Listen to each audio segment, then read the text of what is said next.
having those skills at a young age taught me to work. Mm-hmm. And I think listen, there's people that are 1,000 times brighter than I am.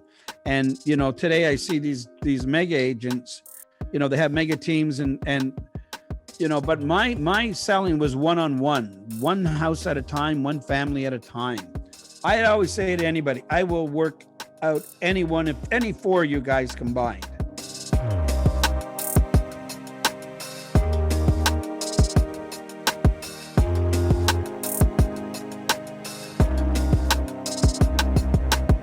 Everybody, Ryan Hodge here from the realty firm, Ryan Hodge Coaching and Consulting, and the Integrity Vow. And this is the Rise Up podcast, a new project of mine that I am bringing amazing people, speakers, real estate professionals, and people outside of the industry that are going to contribute at a high level to your business.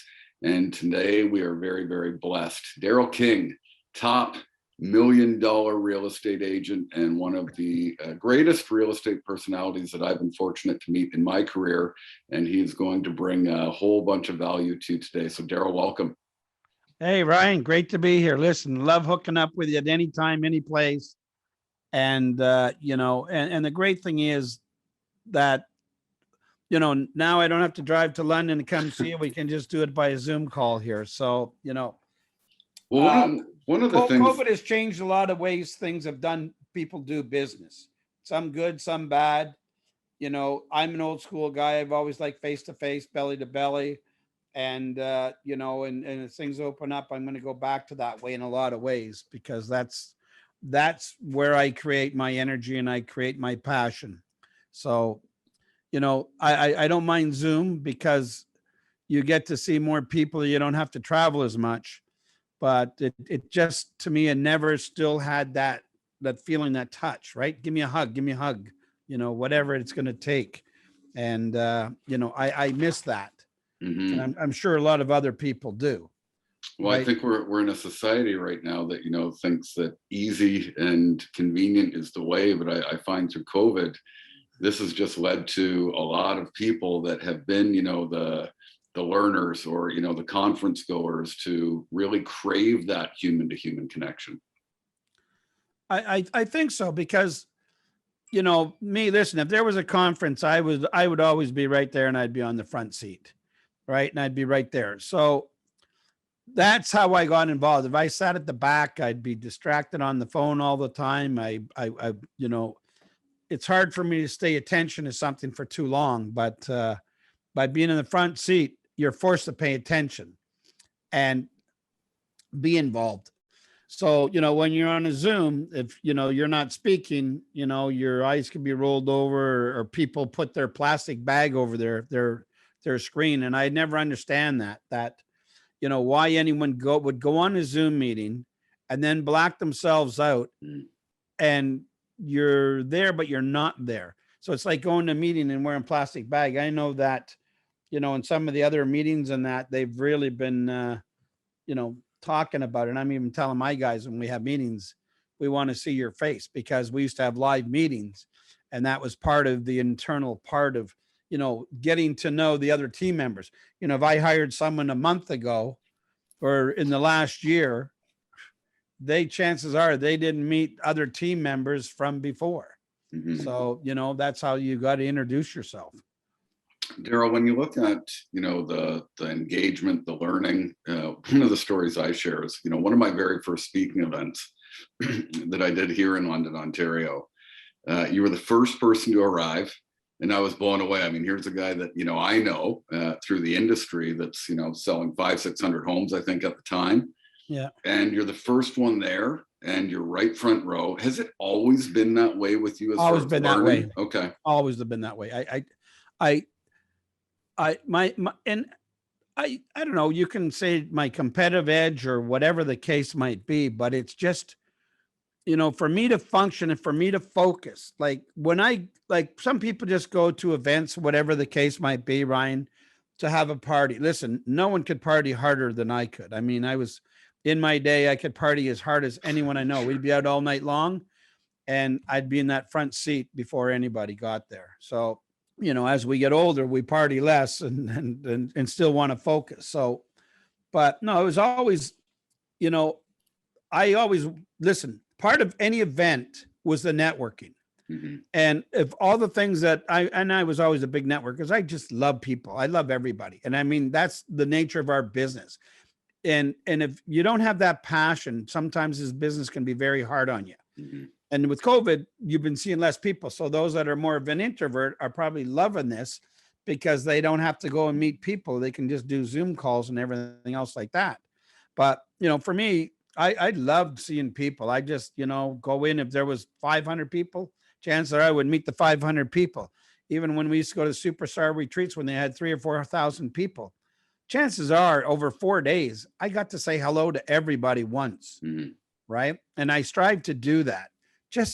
I like to meet people. I like to get to know different cultures, different backgrounds. So as much as you would learn from whoever was putting on the presentation, I would learn as much from all the people in the surrounding core, right? Back in the days when we used to go to Superstar Retreat down in Palm Springs and stuff like that, where 3,000 or 4,000 people, we used to line up sometimes at 2 or 3 o'clock in the morning. People would come in their pajamas and their pillows, and and you had a. So you talked, the door didn't open up till 7 o'clock in the morning. So you were there 5 hours or whatever the case before they opened the doors. So you got to network with those people in that line, and it was pretty much continuous people. So I made some of the greatest friendships, some of the greatest business acquaintances, and some of the greatest learning curves right there in those lineups. So, and then, we'd all have our front, and people wonder how you get the front row seats. Well, we hustled for them, right? We paid a price for them because that was before they had VIP seating. Then they got smart over time that they would charge extra money for the VIP seating. But before that, you had to hustle to get those seats. Sure. So I hustled so much before I could afford to pay the VIP seating to get the front row seating later. So how's that? Amazing. When you look at the dynamic of your, amazing career, and I'd like to get into that a little bit. Can you take us through a little bit of the trajectory? I think that's something that is important because you're in very, very rare air, obviously, with the volume of real estate that you and your team sell. How did it all start, and how did it grow to that mega agent, status or mega team status? By accident. No, that's serious, right? By accident. It wasn't something I planned. I think at the time, me and Greg Proctor, probably the first 2 agents in North America to have teams. And a team then was an assistant and maybe a buyer agent. That was a team.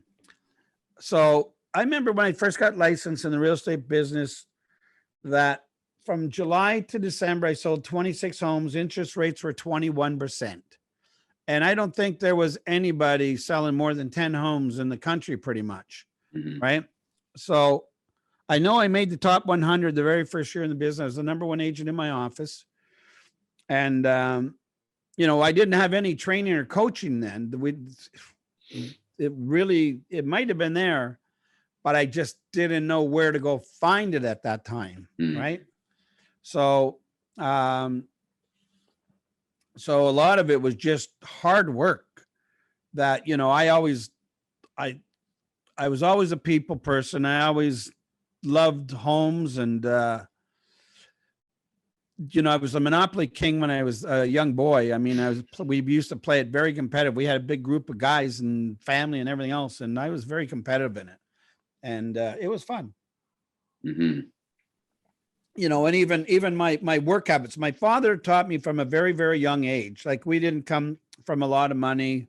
I grew St. Joe's Hospital down the Lake Shore, grew up in downtown Toronto. Then we went to North York when I was about 5 or 6. And we lived in a modest little bungalow, about 1,200 square feet, which you would see a lot of those in London, right? It was a wartime bungalow, 3 bedrooms, beautiful lot. The lot was gorgeous. It was 55 by 185 or something like that.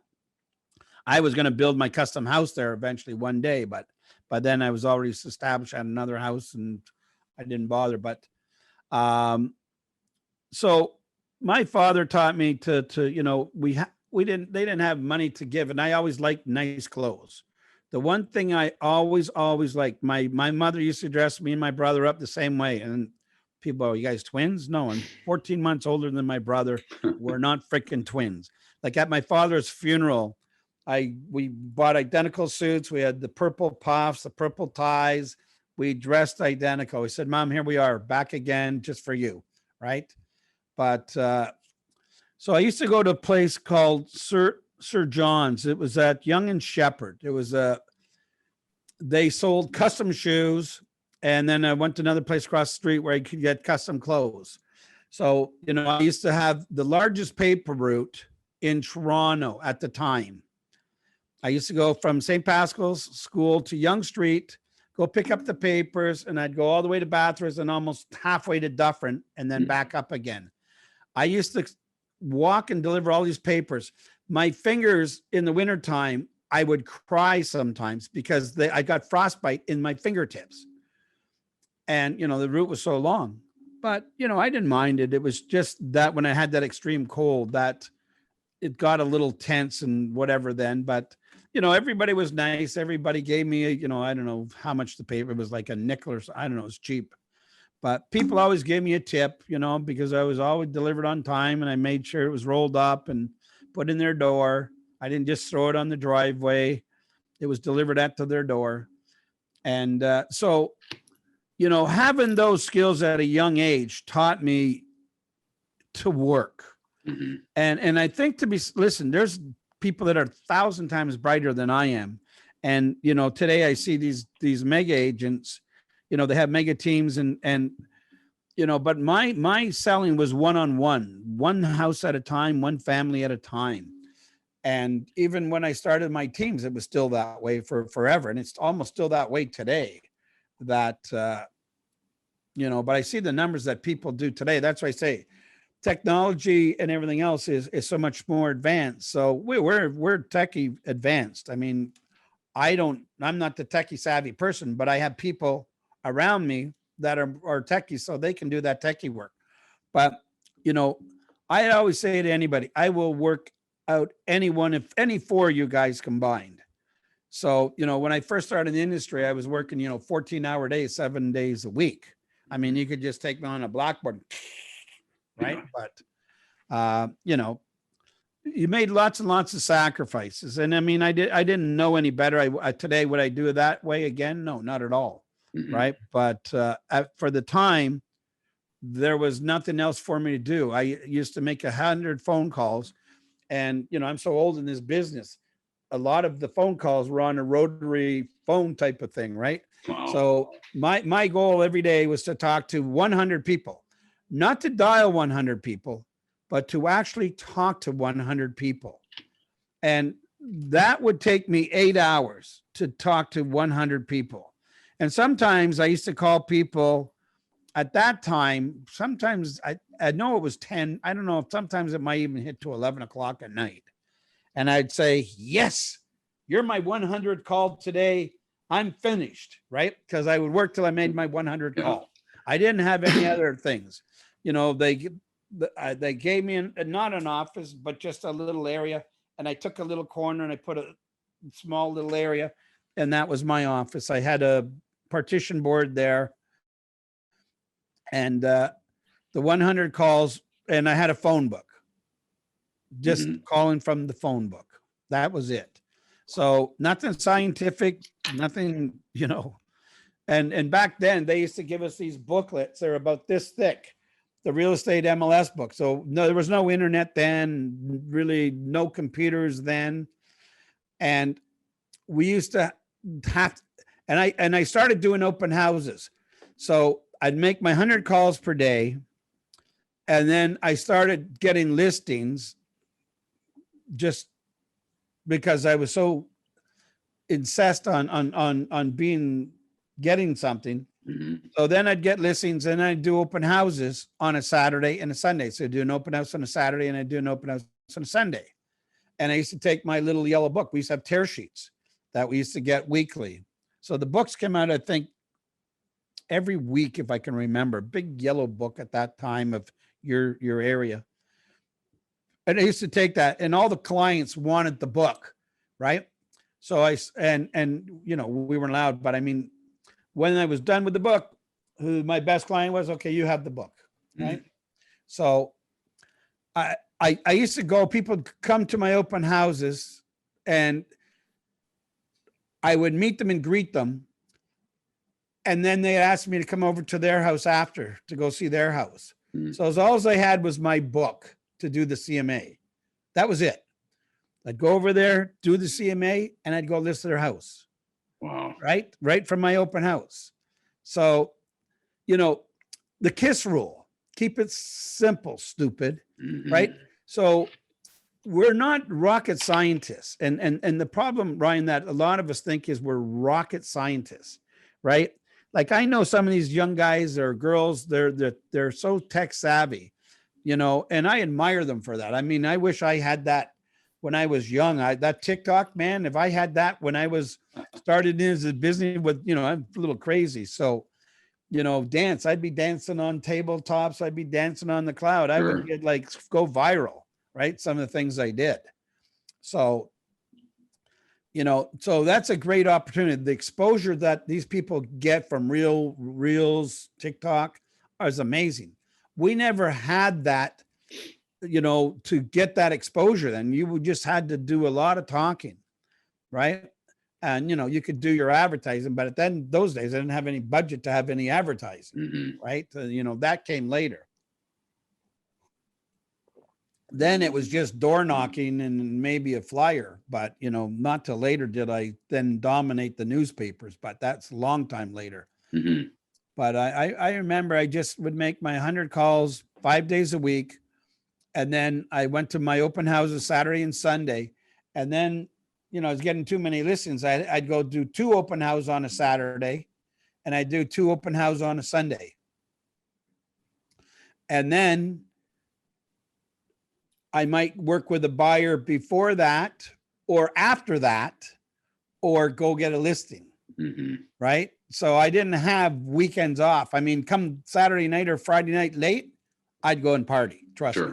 At those days, I still partied, but I'd start late, go late, and I'd be right back. I didn't require a lot of sleep. I lived on probably 3 or 4 hours sleep, you know? But that's all I needed. Now I need a little more, but you know, to have that passion and to have the drive, and, you know, over 30 years, I still have the passion. I mean, I still love when I can go list a property, get it priced right. I know I just listed a place. I went on Saturday, a very nice Oriental lady, and she had a white husband. He's an architect.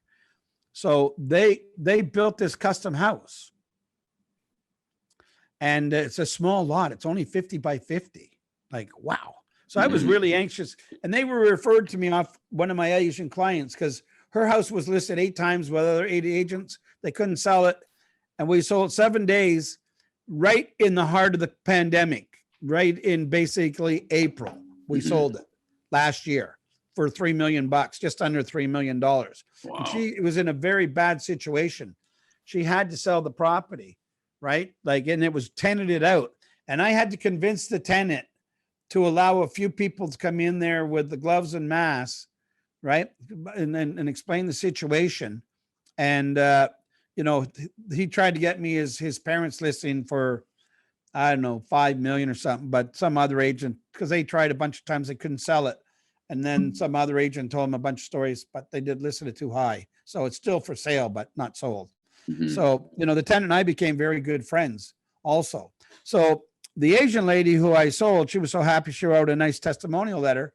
So she told this lady, just call Daryl. So now we haven't put it to market. It doesn't go on to the market now for a couple of weeks. They're preparing it, but it's a little custom house in Midtown Toronto, and on a 50 by 50 foot lot. So very unique. He's an architect, so he did a pretty cool job on how he did it.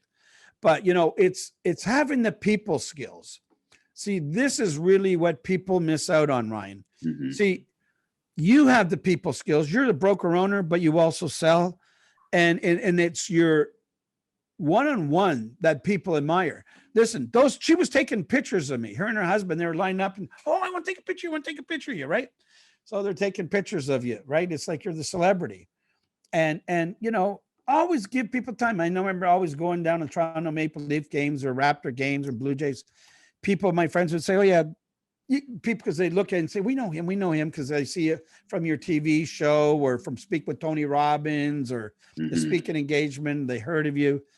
So people think of you as a celebrity, and, just be accommodating. Like, we're just people, but if you can make someone feel good. So they would always sit there and take pictures, and sometimes you'd have to sign some autographs. And, I see some of these athletes that get paid so much money, they just blow the people off. And I'm going, how do you think you're making that income? Because of the fans that you have. You see some athletes. I remember Daryl Sittler was a good friend of mine, Ricky Vive. These guys would sign autographs anytime, any place, and they would chat. Wendell Clark, anytime, any place. But I see some of these guys now, it's just sort of like, it's like, we're busy. Don't bug us. And I'm going, where do you think you got that salary from? You wouldn't, like, the amount of money these guys make. So I always, and even agents used to call me up all the time, want to ask questions. I didn't care, just call. And I could have been a full-time coach. I mean, I followed Mike Ferry, I followed Joe Stump at that time. And Joe was the white guy and Mike was the black guy. Mike was more direct and more abrasive, and Joe would be, kissing, hugging, whatever the case might be. So, it was good guy, bad guy type of thing. Sure. So, but no matter what, I always believed in treating people equally. It didn't matter if they're the CEO or the janitor of what it is, because, and I remember even selling houses as I got more successful in life. And, I was selling high-end homes at that point. I moved to high-end homes, and people that had smaller homes or whatever, they said, we didn't want to call you because you're too busy and, we only have a small place. So I used to do ads, and I used to do a giant sandcastle. And I had one of my bigger houses on. I said, big or small, we'll sell them all. It's not the house. It's the people. We work for you, right? That's who we work for.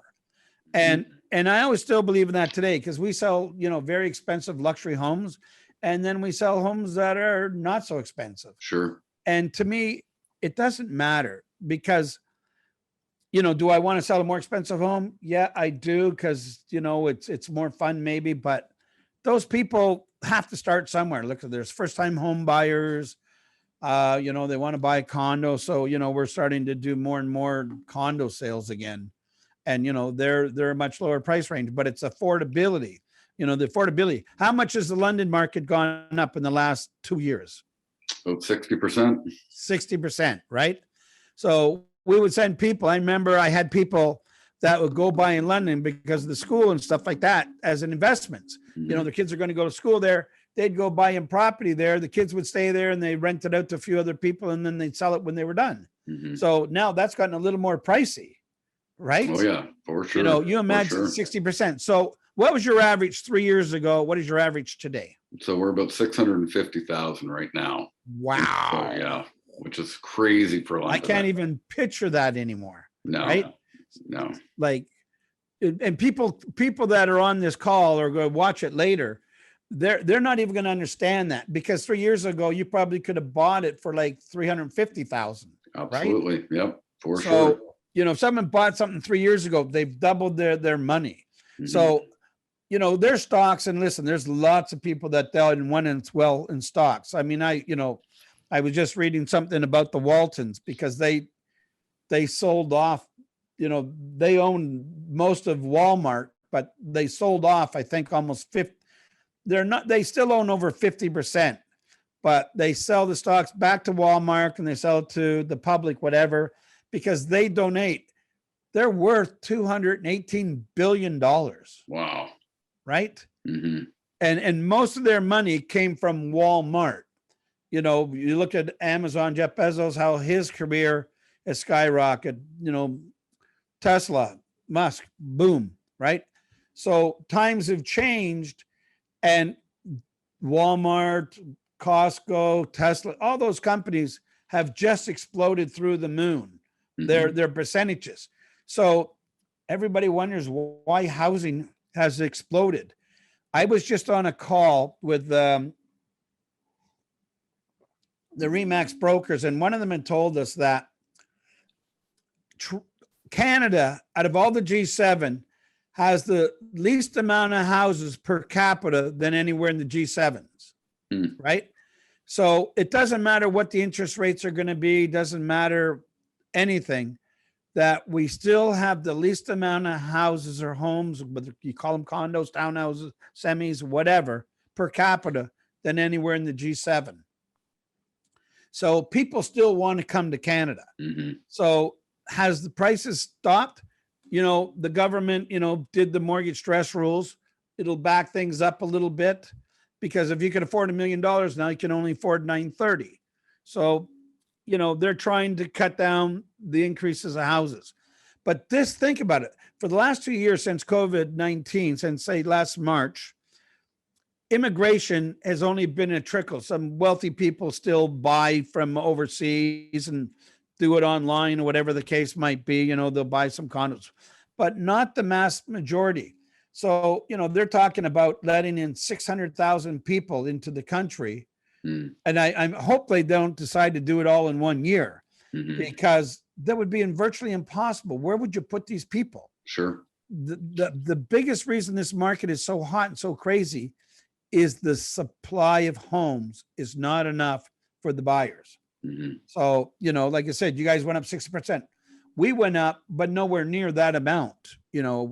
We probably went up over the 2 years about 30% or 28%, which is still a large amount when you're talking our prices, because our average is $1 million. Yeah. We're a little better. It was actually for Richmond Hill, we were at 1.2 or something actually now. Right. We got condos that are for less money, but it's crazy. The prices that people have to pay. I remember I bought my first house when I was 21 years of age. And I remember, I paid $90,000. I was not quite into real estate then. I was working at Connaught Labs, on a little salary about this much. And I had some snowplow trucks and that. I remember go snow plowing, all night long, and it was a new house and it took time. So I had to build up the money because I couldn't afford the $90,000.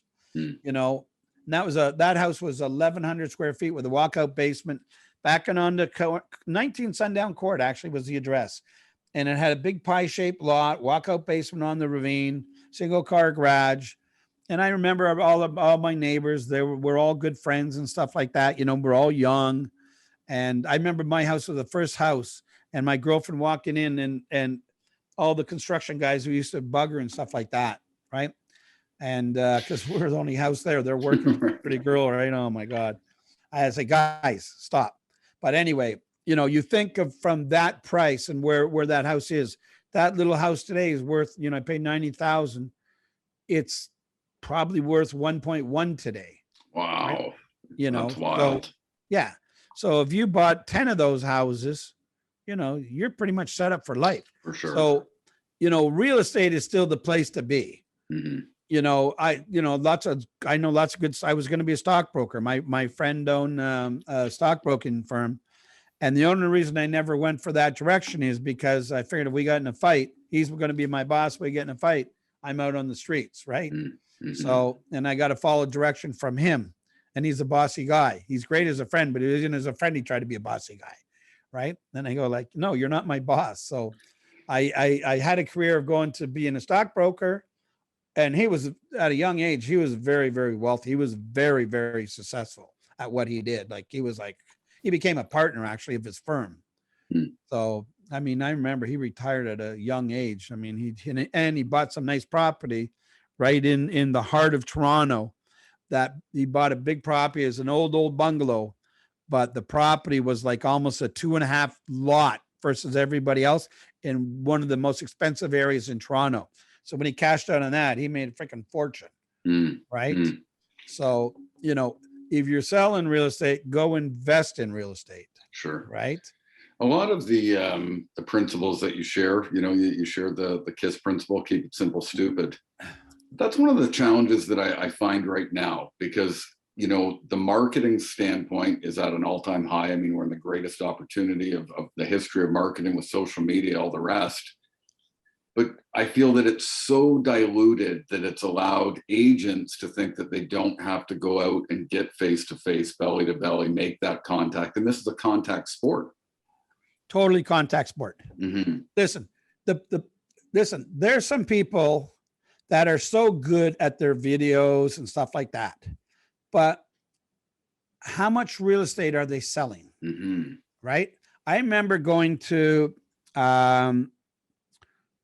an event with another broker. I won't mention the name because that would be not nice. And I remember going there, and they're talking about, you know, all this social media at that time, and it wasn't videos, but it just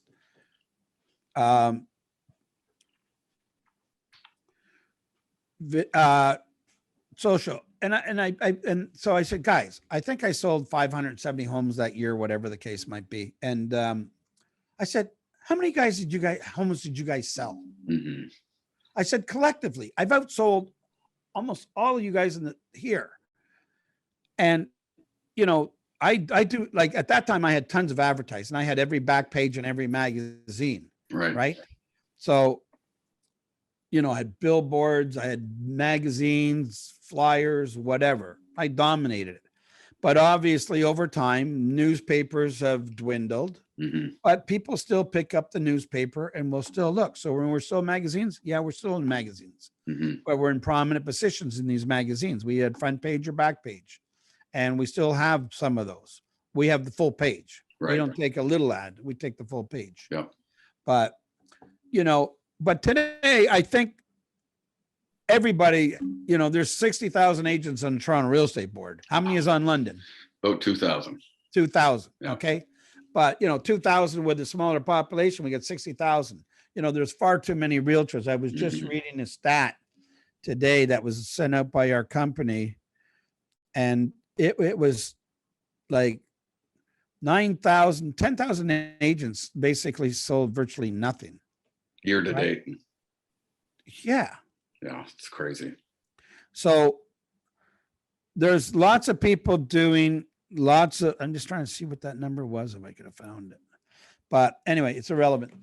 But I know the stat is 85% of the agents will sell, you know, less than 5 homes per year, and half of them sell 0%, no matter what. And it's 15% that'll go out and hustle and do the rest. Mm-hmm.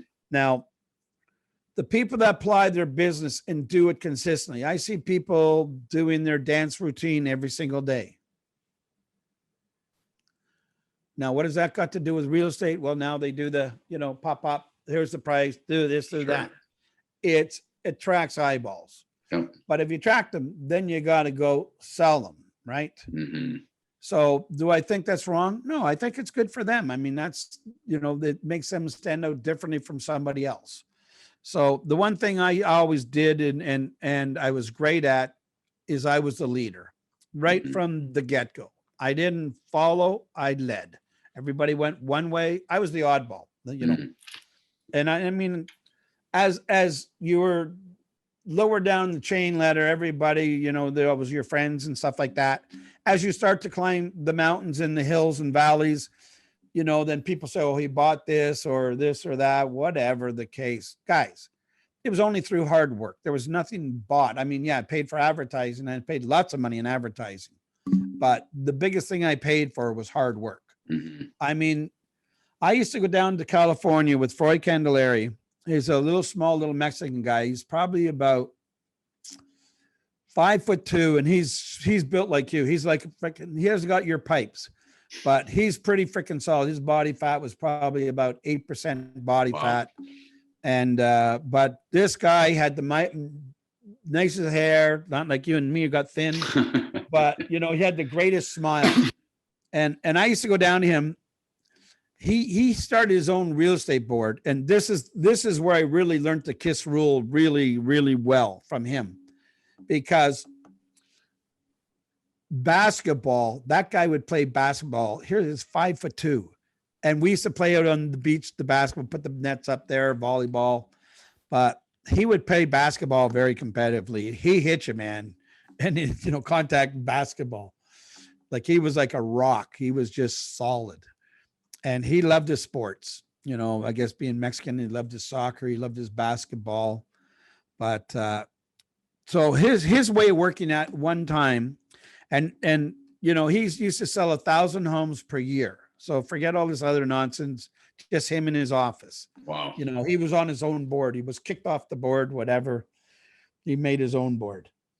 And basically how his business was generated, he would go out door knocking, and he would do 5-hour door knocking every single day, 5 days a week. So, and he lived in a community in just outside of LA in Orange County. I remember going there the year I was there. I think it was 1987? They had the earthquake, the LA earthquake, and it hit where he was at. And I was there the day we were at his office. The one day he had a little 4-story building that he was in, and he had the top 2 floors were his or whatever, or he owned it. And so the one day we went out door knocking, we went out for 5 hours. And the first time I went, and I'd gone out with him numerous times, whenever I went to LA to go see Mike, I would go spend a day with Marty Rodriguez or a couple of days with her and Ed. She was the #1 agent in the world at that time, Century 21. Mm. And then Froy was the #1 agent anywhere I knew, anywhere of any company, right? Because no one was doing the numbers he was doing. I mean, that would just never existed then. If someone was selling 50 homes, you were like the mega superstar. Right. So I used to go door knocking with him, and I just wear a pair of slacks and a light shirt, whatever. And we do 5 hours. We'd go 2.5 hours. We stopped for 1 hour, had lunch. And I mean, he'd go to a restaurant and that was it. He wasn't on the phone. He had a lunch, just meditation time, and we'd talk and that. And then we'd go out the next 2.5 hours. So in those 5 hours, we're out door knocking. He'd just go to the door, and most of the doors were open in his community. And he just knock on the door and you go, knock, knock, knock. You go, it's Froy. Big smile. People come to the door and, it was so open. And you just talk to them. And, you're thinking about buying or selling your house, blah, blah, blah. The scripts that we use with Mike Ferry. Yeah. And he would set up from anywhere from 5 to 7 appointments every single day. Wow. Every single day. And he'd have them go to his office. No one had anybody going to no offices then. I mean, it was unheard of.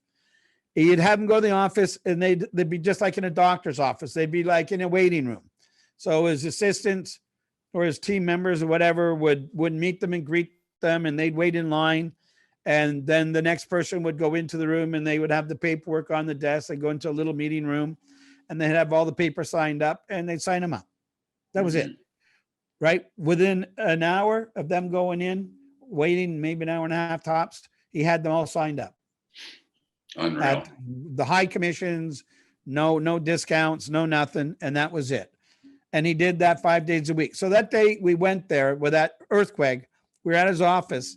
The next day we went there, his whole office was crumpled right to the ground. 17 people died. Wow. And I have a t-shirt that I survived the LA quake, right? And I had all the pictures, even all the bridges of all the highways were all crashed down. It was like an atomic bomb hit the place. I'd like, what an experience. Like, I'm this young guy and I'm just like, right. I remember we went by like this housing project. I guess there was 3 or 4 stories, and it was just all crumpled. And that's where most of the people got killed. They were in that, and it just came down on them. Wow. Right. But we went right by it. I mean, I took tons of pictures. I mean, I had the little camera then, and we had the little camera like that, a 35 millimeter, and I was snapping pictures like everywhere. I mean, we didn't work that day, but we went around the whole area to go look at everything. And I said to him, so how are you going to work now, Froy? He says, well, I guess I'll have to work around the rubble, right? So he had to take his office to his house for a little bit till they could rebuild. But, did it bother him for a bit? Yeah. Sure. But he never, for that one day, we didn't work. I mean, we just went around to go look at if any of his listings are still standing or knocked down. So we spent the day touring the whole earthquake area, right? Mhm. And I'm just snapping pictures, right? Like, this is like unbelievable. But, here I'm looking at this guy, and he just wouldn't be taken out of his game. He was so focused. And this is the key. He had a simple procedure. He was focused. He had his team. Everybody knew what their role was to get preparation and do everything. And he didn't even drop flyers. Like you and I today, if I was doing that, I'd be dropping a flyer at every door. Sure. Yep. And I said to him, he said, well, I don't have time. I got to go. Right. But, if I catch him, I catch him. It would be just live. Right. Because I say, well, here's a better way you can do things. You get those other people to call you later. Yeah. So I think maybe he did that. But I remember he sprained his ankle playing basketball. And I remember saying, so what are you going to do now? He said, I'm going to pick up the phones. So I used to, in my old days, I had a headband and I had double headsets and I had two phones side by side. Today they would call that Mojo. Right. I didn't have Mojo. Right. Yeah. It wasn't Mojo. It was Kingo. Kingo. Right? So I had two phones and I used to dial them and then I think I got out of the rotary phones by then and we were on the push button finally. Yeah. Right. So a lot easier, but I double dial. So I said, here. So I taught him that to go to the phones. I said, if you can't door knock, you got to go to the phones. And I was doing the double dialing then. So, because I used to call for 3 hours a day. My thing when I was being coached was simple. 3 hours prospecting, 2 appointments a day, and 1 sale a day. Mm-hmm. So every day I did 1 sale, went on 2 appointments, and did 3 hours prospecting every day, 5 days a week. Wow, Simple, that's consistent. Right? Yeah. So, and back then we were allowed legally to hit expired. So my nickname was King of Expireds. Sure. And I could take 10 listings in a 24-hour period. Mm-hmm. That was my best listing period. Within roughly about a 24-hour period, I took 10 listings. Wow. Now you imagine having that bar consistently, right? Yeah. Now I'm lazy. If I get on the phones for an hour, it's like, because you become complacent or distracted. Mm-hmm. So I used to lock myself in a little room in my office. I had a little, it's almost like a closet. It was maybe 6 by 6. So I used to go in there and I tell my team members, don't let me out. The only time I can come out is go to the bathroom. I'd go in there for 2 hours or 2.5 hours and I just make outward calls. No one could come in. No one could put the phone thing. I had no phone there, just the phone for outbound calls only. And just make my calls. Right. Mm-hmm. So being focused. My biggest growth, I remember there was Mike Darda, Jim Sullivan. We were all being coached by the Mike Ferry organization. And I think Matthew was my coach at the time, Mike's son. And we were all doing about 125 transactions. So all 3 of us want to hit 200 sales, Mm-hmm. right?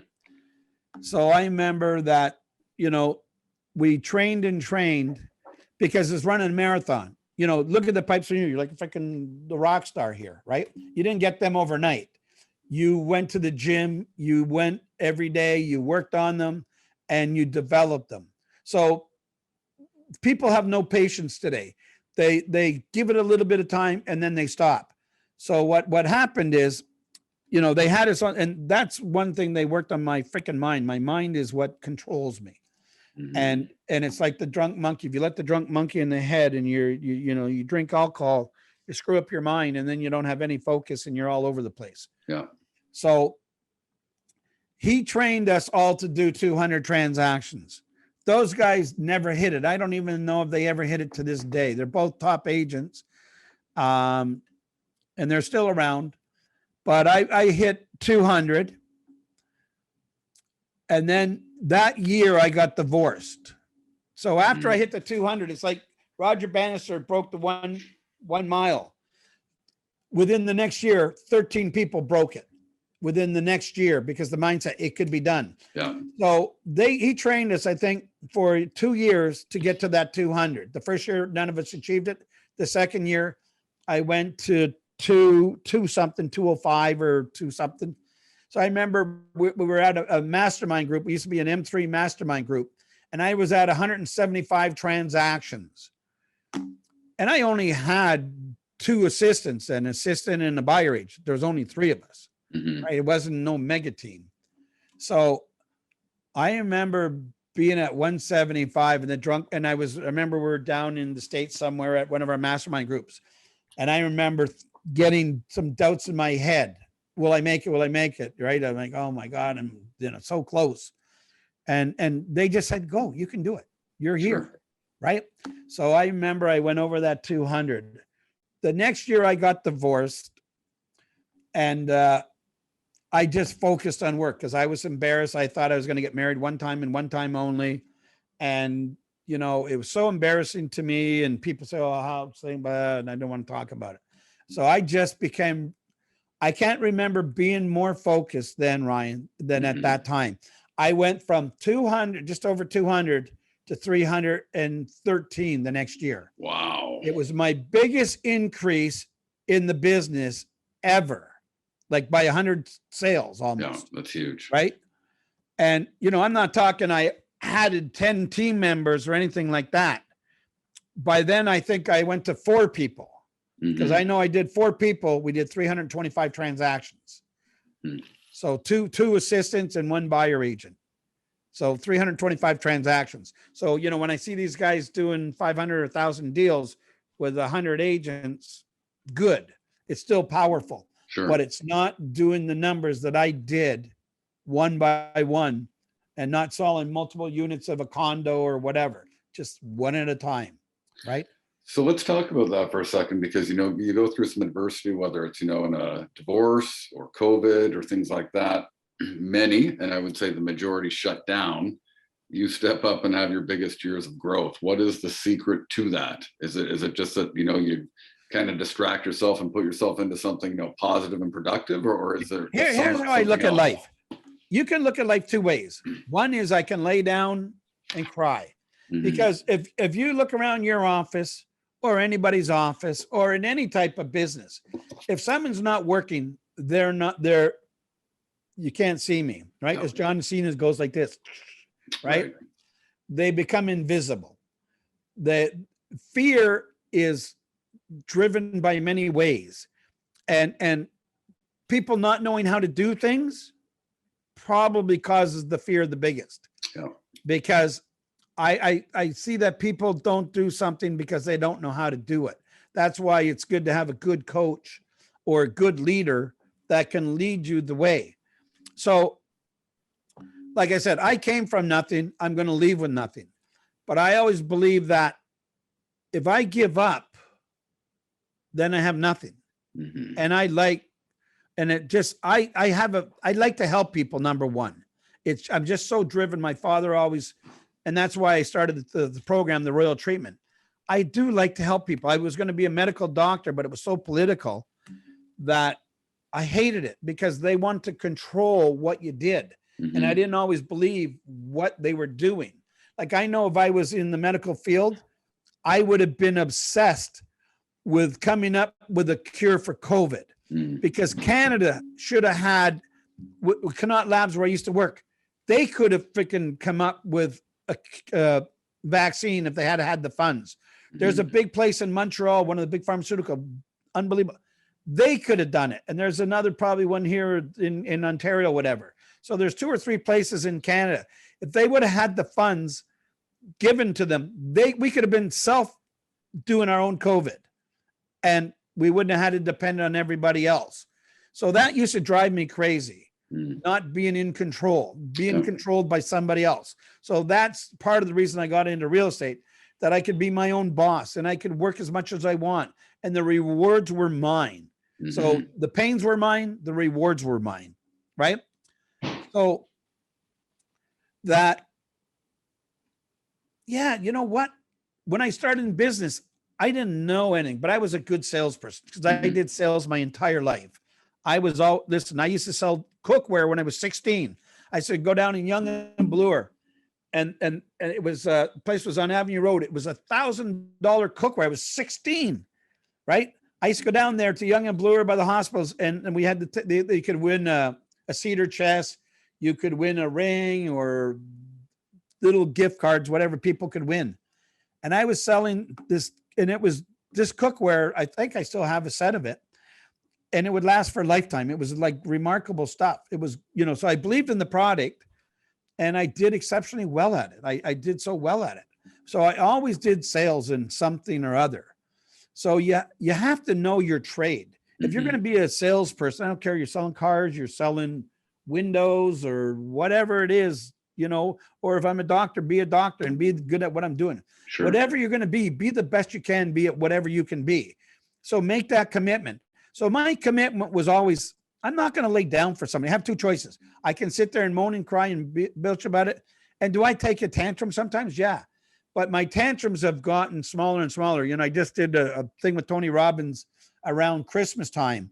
So my tantrums were down to 5 minutes where, something went wrong or whatever. Yeah. My building blew down like Freud's.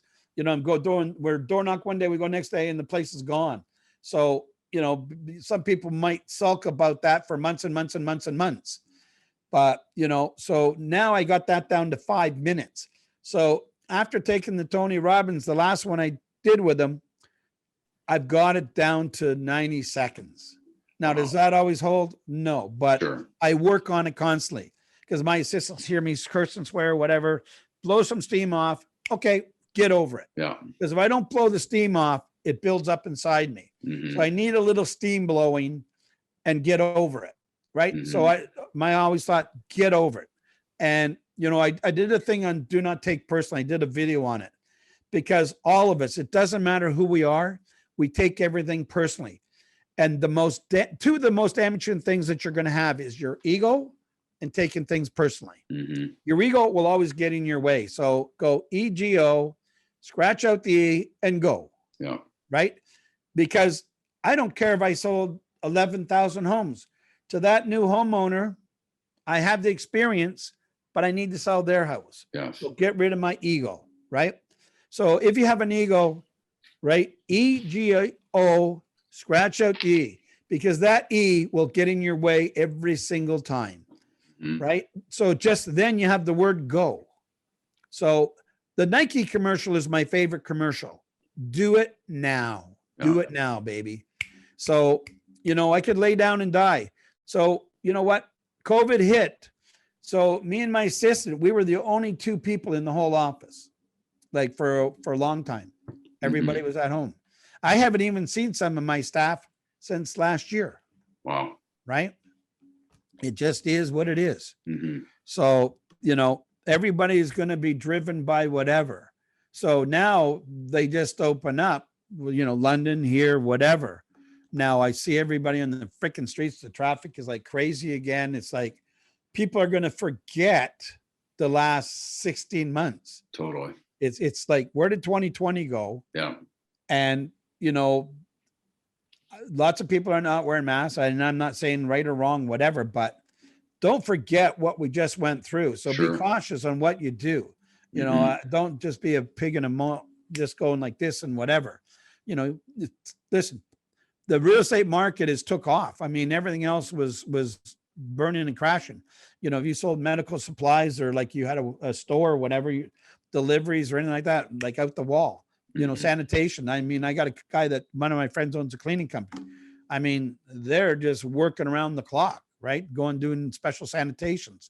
They were even selling to, I know he sold to our golf courses, to my club and to St. George's, fog machines and stuff like that to desanitize. So there's opportunity. Every day there's an opportunity, Ryan.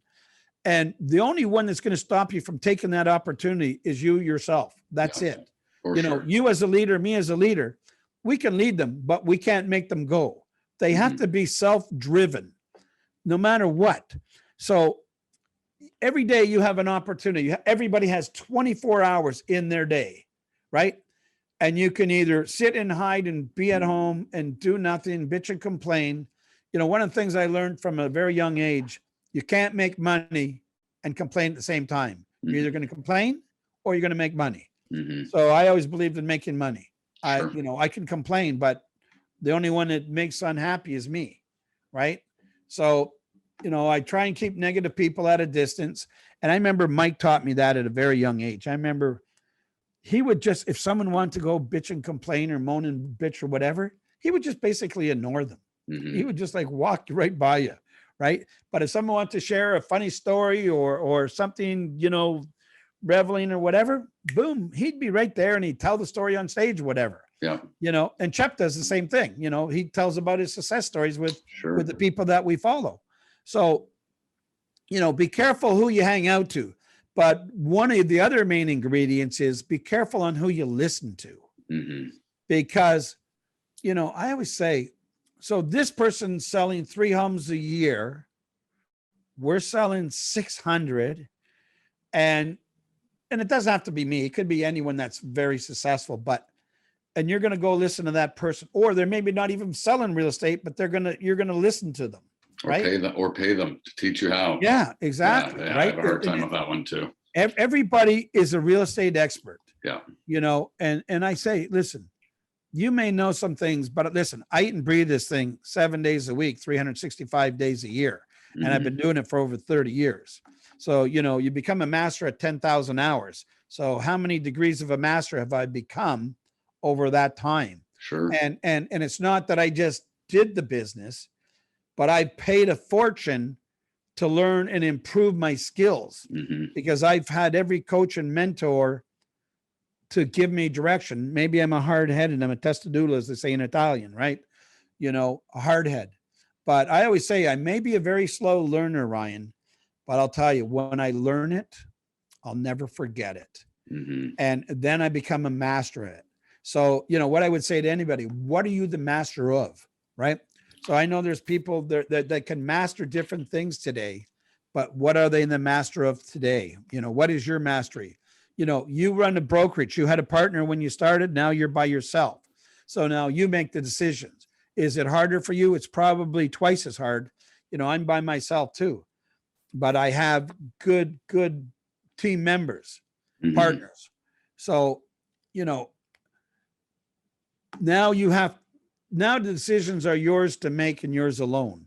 So, but the decision is always going to be made for the team or the office. In your case, you own the office. So, you have to make the right decisions that are going to propel.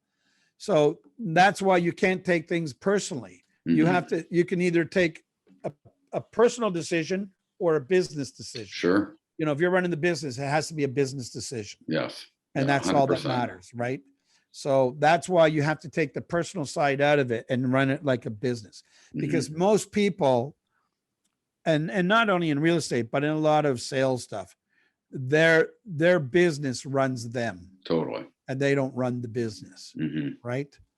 What is in store for the Daryl King team, top $1 million agent, and you for the rest of 2021? Because you've had a tremendous, go through COVID and continued success. But what's in store for you next? You know what? Every day I start at zero, every single day, and that was taught to me also. Like everything that I say, I've heard it somewhere, or maybe I thought of it somewhere. But every day, no matter where I was at, because I used to only expensive houses when I started selling little houses, then I went up and up and up and up.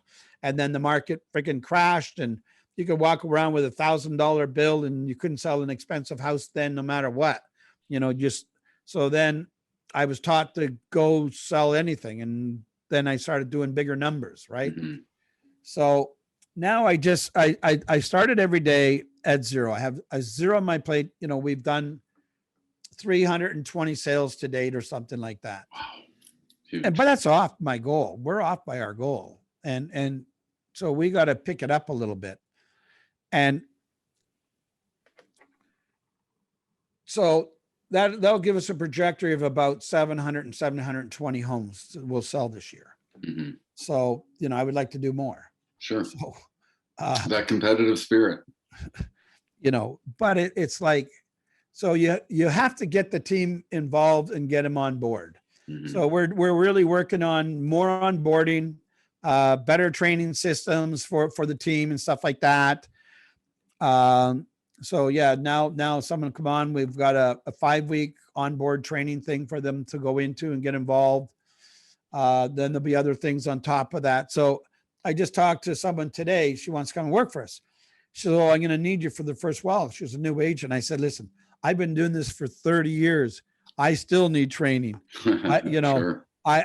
I need direction, because otherwise I'm just going to go. But I've always gone in the opposite direction of most people, because, I have always stood out no matter what. I always said, people can imitate me, but they can't duplicate me. Mm-hmm. And everybody has their own DNA. So, and I always tell everybody, just go be the best that you can be. If you were at this level when you started this year, be at this level when you end this year. Mm-hmm. It's like if you met an old friend that you met a year ago or 10 years ago or 20 years ago, 30 years, they'll still know some things about you, but so much has changed, right? So it's, no, yeah, the old me, and the old me 30 years ago was the biggest party animal and having fun.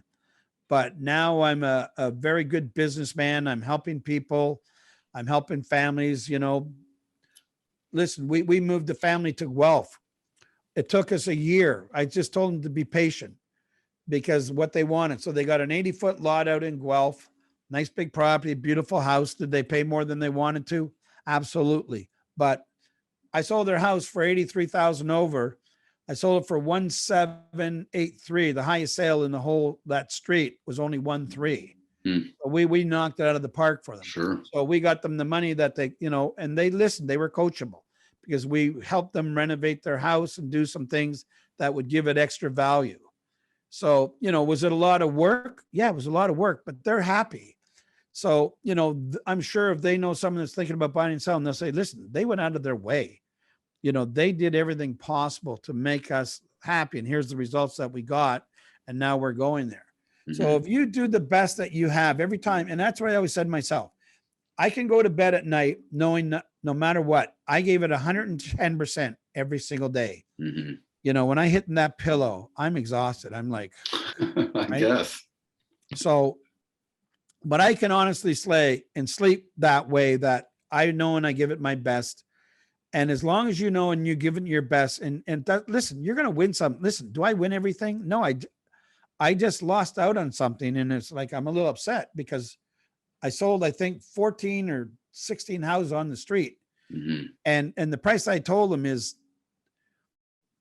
$300,000 more than any other sale. So someone's telling me even a higher price than that. And I'm going, good luck with that. Right. Sure.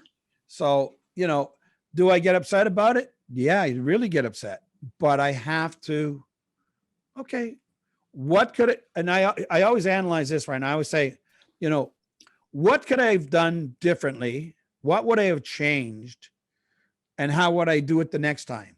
Mm-hmm. So I made the mistake that I didn't qualify. Normally on everything I go on, I qualify like 100%, and I qualified somewhat, but not 100%, because they called me. And, I didn't think they were interviewing another agent, which I always believe someone is. And, they want to go to BC, then the prices are high. And I said, well, you can't buy first, because if you buy first, then you're at the mercy of selling at any price, because the market has changed since June 1st. The stress rules are out. And even before that, even before the government got involved, the market was backing off. Like, in March, we had 15,500 sales. And in May, we only had 11,000. So the market dropped off by 25% in sales. Yep. So it was already changing. So you can't just say, oh, I'm just going to arbitrarily put this out there and I'm going to get multiple offers and sell for X, Y, Z. I said, that's not going to happen. Right. So, they've gone, I haven't talked to them. I tried to reach them, but, I just look, so what did I do wrong? What would I have done differently? So I would have qualified them 100%. Right. Mm-hmm. So always analyze any presentation that you have, because the only way you can grow is you have to learn from your own mistakes. Sure. And totally. Listen, I shouldn't make that mistake, but it's called sometimes complacency or just getting caught up into the moment. So always make sure, like, when that pilot goes into that airplane, he has a whole checklist to go through. Are you following your checklist for what you have to do for this procedure? Because I didn't do 100% of my checklist. Right. No. So then it makes a mistake. So, our checklists are that boring. They are, But the more systemized you are, the less effort you'll have and the more you'll produce, whether you're a buyer or seller. Because the same thing, you know, when I remember working with buyers, because I was great with buyers. I wish someone could hire me just to be their buyer agent. So if someone listens to this and they think they can afford to give me their buyer agent, I'll be your buyer agent. Because I would only take them out 3 times at the very max, the very, very max. But it was so rare that I would take someone out 3 times. Generally, so let's say I sold 50 buyers in 1 year, for argument's sake. So a breakdown is probably 10% of them I would sell the first time out, right? I'd only take them out once. 80% of the time I would sell the second time out. So then the 10% would be the three times out, right? And how did I do that? I qualified before we went out ever. And one of a simple little thing, and you can write this one down. Did you bring your check today? We're going to go buy a house. Okay. That was probably, it's a simple little thing, but for my mindset and for the buyer's mindset, because all the buyer's mindset, Ryan, is we're going to go look at houses. And you know what the agents say? We're going to go show you some houses today. Yeah. They didn't say we're going to go sell you a house. They just said we're going to go show you some houses. We have some houses to go show you. So the vocabulary, the mindset for themselves and the mindset for the buyer were totally different than mine. So I become a master buyer because I would qualify. And I always do an email then now, because you would email your text or call. And I say, make sure you bring a check with us, because we're going to need it today. We're going to pick out a house. I've got 4 houses picked out for you. And one of those 4 houses, I'm going to ask you to buy, because it's the most, for what you've given me, it meets your criteria. So we're going to go buy that house today. So make sure you have it. We don't let someone else want to go buy it the next day. Right. You are one of a kind, my man. And I appreciate you immensely. More value than even I anticipated. And I've heard you a number of times. So I can't thank you enough for being here, especially taking time out of your schedule. Legend in the business. I love you, for all that you do for the industry and your constant support. And everybody, Daryl King, take notes and watch this over and over again. We'll be back again with more from the Rise Up podcast. Have a great day, everyone. Ryan, thanks a lot. Appreciate it. Be safe, be well. Everybody go kick some ass for the remainder of the year.